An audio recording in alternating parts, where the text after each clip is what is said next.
اعوذ باللہ من الشیطان الرجیم بسم اللہ الرحمن الرحیم الحمد للہ والصلاة علی اہلہا اما بعد فقال رسول اللہ صلی اللہ علیہ وآلہ وسلم یا علی انت وشیعتک هم الفائزون یوم القیامہ۔ مومنین کرام، ناظرین گرامی قدر، امیر المومنین علیہ السلام کے اصحاب باوفا کے حوالے سے سلسلہ گفتگو جاری و ساری ہے۔ آج امیر المومنین علیہ السلام کے ایک صحابی اور امیر المومنین علیہ السلام سے پہلے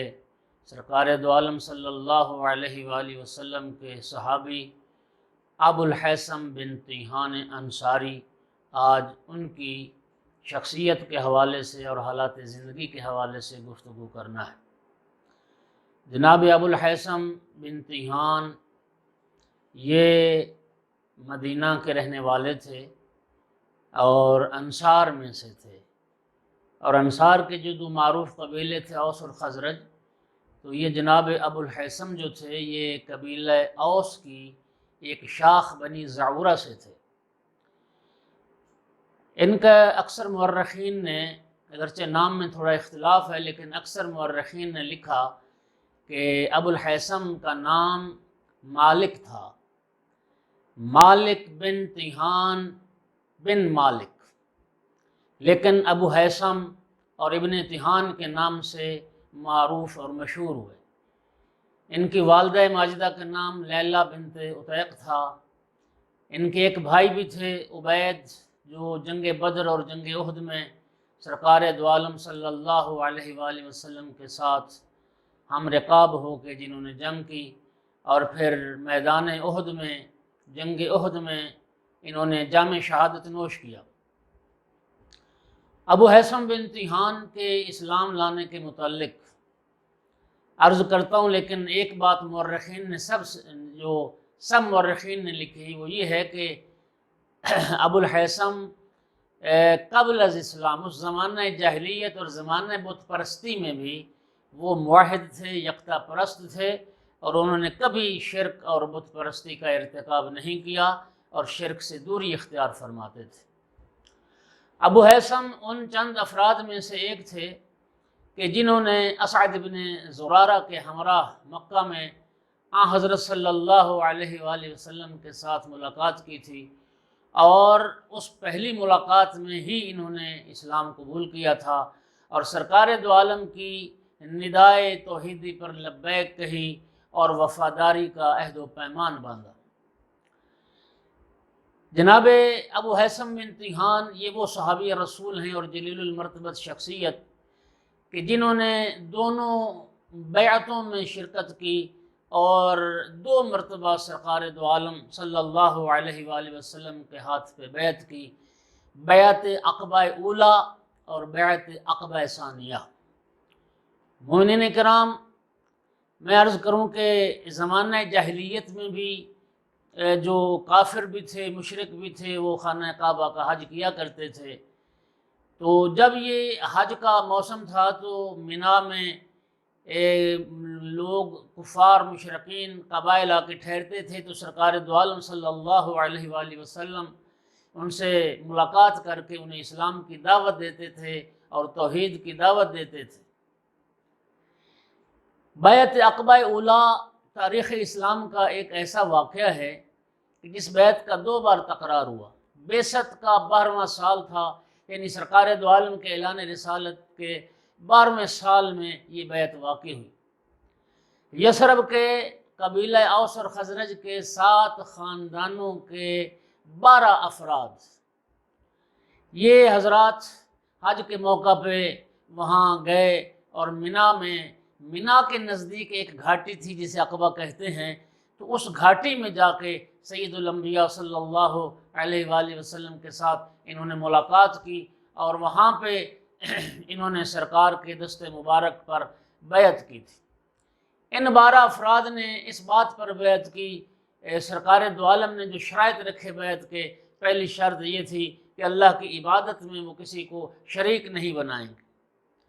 دوسری جو شرط تھی وہ یہ تھی کہ یہ چوری کا ارتکاب نہیں کریں گے، کوئی چوری نہیں کرے گا۔ تیسری شرط تھی کہ زنا نہیں کریں گے۔ چوتھی شرط تھی کہ کسی پر بہتان جو ہے وہ نہیں باندھیں گے اور کسی پر تہمت نہیں لگائیں گے۔ اگلی شرط یہ تھی کہ اپنے بچوں کو قتل نہیں کریں گے، اور اس کے بعد پھر اس شرط پر معاہدہ ہوا اور انہوں نے بیعت کی کہ رسول اکرم صلی اللہ علیہ وآلہ وسلم کی وہ ہرگز نافرمانی نہیں کریں گے۔ تو یہ وہ پہلی بیعت تھی جو بیعت عقبہ اولیٰ کے نام سے یاد کی جاتی ہے، اور اس بیعت کرنے والوں میں جناب ابو الہیثم بن تیہان انصاری سب سے آگے تھے، اور سب سے پہلے انہوں نے دست بیعت رسول اللہ صلی اللہ علیہ وآلہ وسلم کی طرف بڑھایا تھا۔ مومنین کرام، اسی 12 افراد کے مشرف با ایمان اور بیعت کر لینے کے بعد ان افراد کی دعوت پر پھر سرکار دو عالم نے جناب مصعب بن عمیر اپنے اس پیارے صحابی کو یثرب کی طرف روانہ فرمایا تھا، تاکہ وہ وہاں جا کے یثرب میں وہ اسلام کی تبلیغ کریں اور دین اسلام کے مبلغ بنیں۔ جناب مصعب بن عمیر کے ساتھ ساتھ ان 12 افراد نے، جن میں ابو الہیثم بن تیہان انصاری بھی تھے، انہوں نے واپس یثرب جا کر انصار مدینہ کو اسلام کی دعوت دینا شروع کی، اور بعثت کا جب 13واں سال آیا، یعنی ٹھیک 1 سال کے بعد، یثرب سے پھر 70 آدمیوں کا ایک وفد حج کے موقع پر گیا، اور مینا کی اسی گھاٹی میں، اسی عقبہ میں انہوں نے پھر سرکار دو عالم صلی اللہ علیہ وآلہ وسلم سے ملاقات کی، اور سرکار دو عالم کے دست مبارک پر پھر بیعت کی۔ یہ جو دوبارہ بیعت کرنے والے تھے، ان میں بھی جناب ابو الہیثم بن تیہان شامل تھے۔ 70 افراد نے بیعت کی، اور بیعت کرنے کے بعد ان لوگوں نے پھر سرکار دو عالم صلی اللہ علیہ وآلہ وسلم کو یثرب آنے کی دعوت دی، اور اس بیعت سے پھر ہجرت مدینہ کی راہ جو تھی وہ ہموار ہو گئی۔ اس موقع پر انہوں نے یہ عہد کیا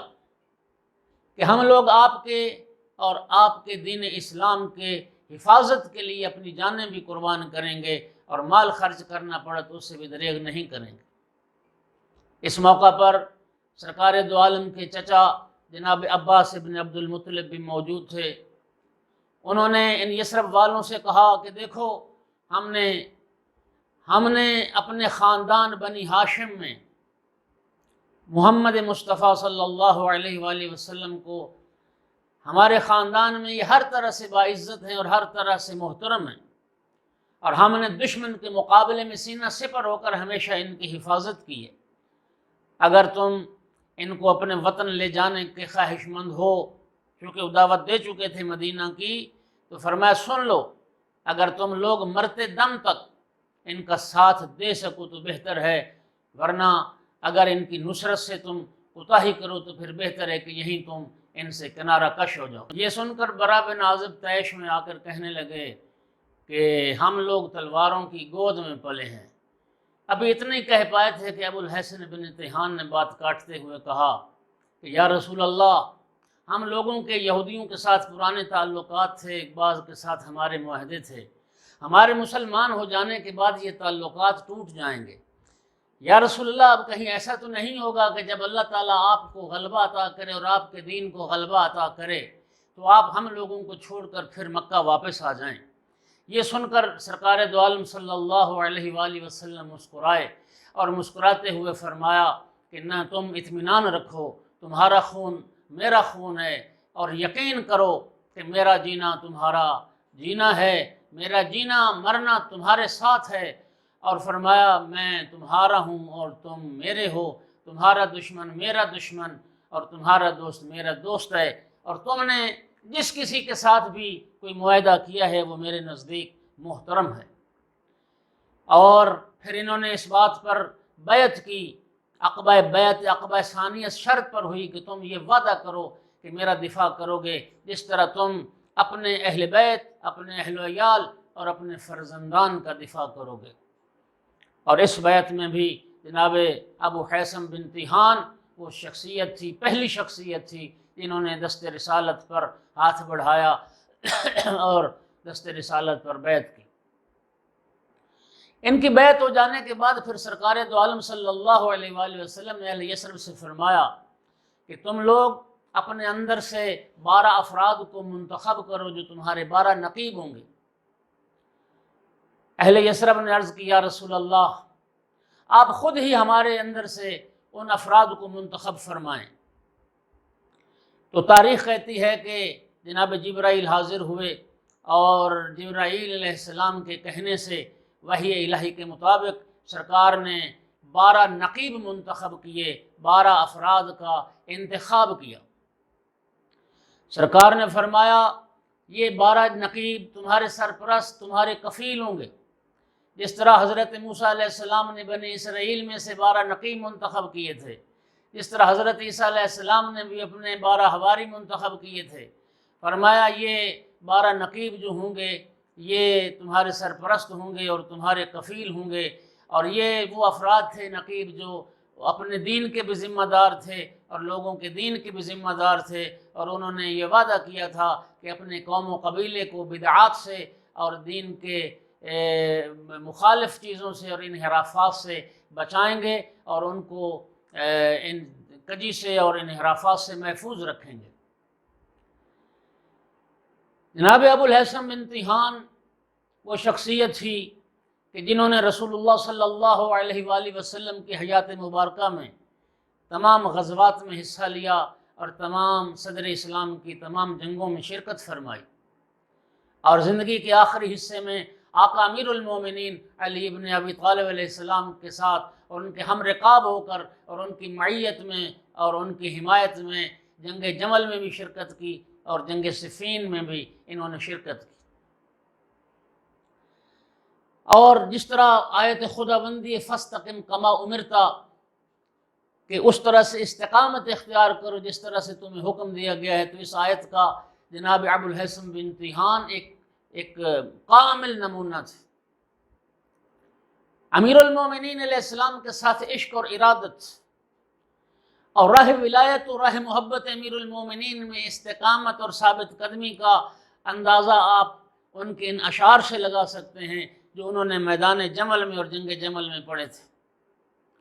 قل للزبیر وقل لطلحة اننا نحن الذین شعارنا الانصار، کہ طلحہ و زبیر کو جا کے بتا دو کہ ہم وہ لوگ ہیں جنہیں انصار کہا جاتا ہے۔ نحن الذین رأت قریش مکاننا یوم القلیب اولئک الکفار، ہم وہ لوگ ہیں کہ جنگ بدر کے موقع پر جب قریش کافر تھے تو ہمارے ہاتھ کی ضرب کو وہ جانتے ہیں اور ہمارے تلوار کی کاٹ کو وہ دیکھ چکے ہیں۔ کنا شعار نبینا ودثارہ نفدیہ منا الروح والابصار، ہم پیغمبر کے وہ قریبی ساتھی ہیں کہ جنہوں نے اپنی آنکھیں اور اپنے دل و جان کو راہ پیغمبر میں فدا کر دیا۔ ان الوصی امامنا وولینا برح الخفا وباحت الاسرار، اور جو پیغمبر اکرم کے وصی برحق ہیں وہ ہمارے امام اور پیشوا ہیں، اور آج سارے راز آشکار ہو گئے اور حقیقت کھل کے سامنے آ گئی۔ تو یہ ابو الہیثم بن طیہان، انشاءاللہ سلسلہ گفتگو جاری ہے، اگلے حصے میں پھر حاضر ہوں گے۔ وما علینا الا البلاغ المبین۔